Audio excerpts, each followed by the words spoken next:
Top quality और consistent performance के लिए सिर्फ सिल्वर पंप नाम याद रखना। ಇನ್ನು ದೆಹಲಿಗೆ ಬರೋದು ಮುಂಚೆನೇ ಪ್ಲಾನ್ ಆಗಿತ್ತು. TV9ಗೆ ಸತೀಶ್ ಜಾರಕಿಹೊಳಿ ಎಕ್ಸ್ಕ್ಲೂಸಿವ್ ಸ್ಟೇಟ್ಮೆಂಟ್ ಅನ್ನು ಕೊಟ್ಟಿದ್ದಾರೆ. DCM ಹೈಕಮಾಂಡ್ ಭೇಟಿ ಮಾಡ್ತಾರೆ. ನಾನು ಕೇಂದ್ರ ಸಚಿವರನ್ನ ಭೇಟಿ ಮಾಡಲಿದ್ದೇನೆ. ದೆಹಲಿಗೆ ಬರೋದು ಮುಂಚೆ ಪ್ಲಾನ್ ಆಗಿತ್ತು ಅಂತ ನಮ್ಮ ದೆಹಲಿಯ ಪ್ರತಿನಿಧಿ ಮಹೇಶ್ ಸತೀಶ್ ಜಾರಕಿಹೊಳಿ ಅವರನ್ನ ಮಾತನಾಡ್ತಿದ್ದಾರೆ. ಬನ್ನಿ ನೋಡೋಣ. ದೆಹಲಿಗೆ ಸಚಿವರಾದಂಥ ಸತೀಶ್ ಜಾರಕಿಹೊಳಿ ಬಂದಿರುವಂಥದ್ದು ಇವತ್ತಿನ ಭೇಟಿ ಏನು ಏನೆಲ್ಲ ಇದೆ ಅಂತ ಅವ್ರನ್ನ ಕೇಳ್ತಾನೆ. ಸರ್, ಈಗ ದಿಢೀರ್ ದೆಹಲಿಗೆ ಬಂದಿರುವಂಥದ್ದು ಏನು ಇವತ್ತು ಭೇಟಿ ಅಂತ ಹೇಳಿ ಸರ್? ದಿಢೀರವಾಗೇನಿಲ್ಲ, ನಾವು ಬರಬೇಕಂತ ಮುಂಚೆಯಿಂದೇ ಪ್ಲಾನ್ ಇದೆ. ನಾವು ಕೇಂದ್ರ ಸಚಿವರನ್ನ ಭೇಟಿ ಆಗಲಿಕ್ಕೆ ನಾನು ಬಂದಿದ್ದೇನೆ. ಸೊ CM ಅವರು DCM ಅವರು ತಾನೇ ಬಂದರೆ ಅವರು ಹೈಕಮಾಂಡ್ ಭೇಟಿ ಆಗುವಂಥ ಒಂದು ಕಾರ್ಯಕ್ರಮ ಇದೆ.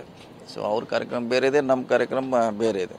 ಸರ್, ಈಗ ಬೆಂಗಳೂರಿನಲ್ಲಿ ನಡೆದಂಥ RCB ವಿಜಯೋತ್ಸವ ದುರಂತ ರಾಜ್ಯಾದ್ಯಂತ ಆಕ್ರೋಶ ಕೂಡ ಇರುವಂಥದ್ದು. ಈಗ ಹೈಕಮಾಂಡ್ ಕೂಡ ಗರಂ ಆಗಿದೆ, ವರದಿ ಕೇಳಿರುವಂಥ ನಿಟ್ಟಿನಲ್ಲಿ ಇದಾಗಿದೆ. ಸರ್, ನೀವು ಅವ್ರ ಜೊತೆಲಿ ಹೋಗುವಂಥದ್ದು ಏನಾದರೂ? ಇಲ್ಲ, ನಾವು ಹೋಗುವಂಥದ್ದು ಏನೋ ಅವಶ್ಯಕತೆ ಇಲ್ಲ, ಯಾಕಂದ್ರೆ ಅಲ್ಲಿ ನಾವು ಪಾರ್ಟಿ ಇಲ್ಲ.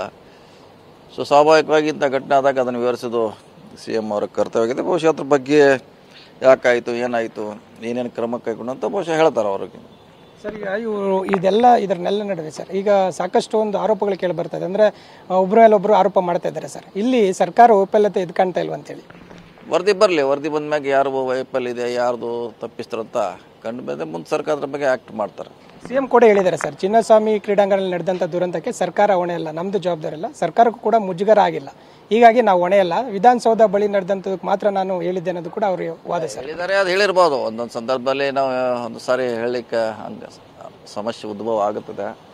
ಆದರೆ ಅದು ವರದಿ ಬಂದ ಮೇಲೆ ಯಾರು ತಪ್ಪಿಸ್ತಾರೋ, ಯಾರ್ದು ತಪ್ಪು ಯಾರು ಸರಿ ಅಂತ ಗೊತ್ತಾಯ್ತು. ಇನ್ನೊಂದು 15 ತಿಂಗಳು ಕಾಯೋಣ ವರದಿಗಾಗಿ. ಸರ್ಕಾರದಲ್ಲಿ ಏನಾದರೂ ಹೊಂದಾಣಿಕೆ ಕೊರತೆ ಏನಾದರೂ ಇದೆಯಾ ಸರ್? ಏನಾಗೇನಿಲ್ಲ, ಹಾಗೆ ಕೊರತೆ ಏನಿಲ್ಲ. ಘಟನೆ ಆಗಿದೆ, ಅದನ್ನ ಹೆಂಗೆ ಸರಿಪಡಿಸೋದು ಅಷ್ಟೇ ಸರ್ಕಾರ ಬಂದಿರೋದು ಸವಾಲು ಈಗ ಅಷ್ಟೇ. ಇದು ಸಚಿವ ಸಂಪುಟ ಪುನರಚನೆ ಆ ಥರ ಏನಾದರೂ ಸರ್? ಅದಿಲ್ಲ, CM ಬರ್ತಾರೆ, ಬಂದ್ಮೇಲೆ ಕೇಳಿ. ಈಗ ಬಂದ 1 ಗಂಟೆಗೆ ಬರ್ತಾರೆ, ಅವ್ರನ್ನ ಕೇಳಿದ್ರೆ ಗೊತ್ತಾಗ್ತದೆ ನಮಗೂ ಕೂಡ. ದಿಢೀರ್ನ ನೀವೆಲ್ಲರೂ ಕೂಡ ಬಂದಿರುವಂಥದ್ದು, ಹಾಗಾಗಿ ನಾವು ಬಂದದ್ದು ನಮ್ಮ ಕೆಲಸಕ್ಕೆ ಅಂತ ಹೇಳಿದಲ್ಲ, ನಾವು ಬಂದದ್ದು ನಮ್ಮ ಕೆಲಸಕ್ಕೆ.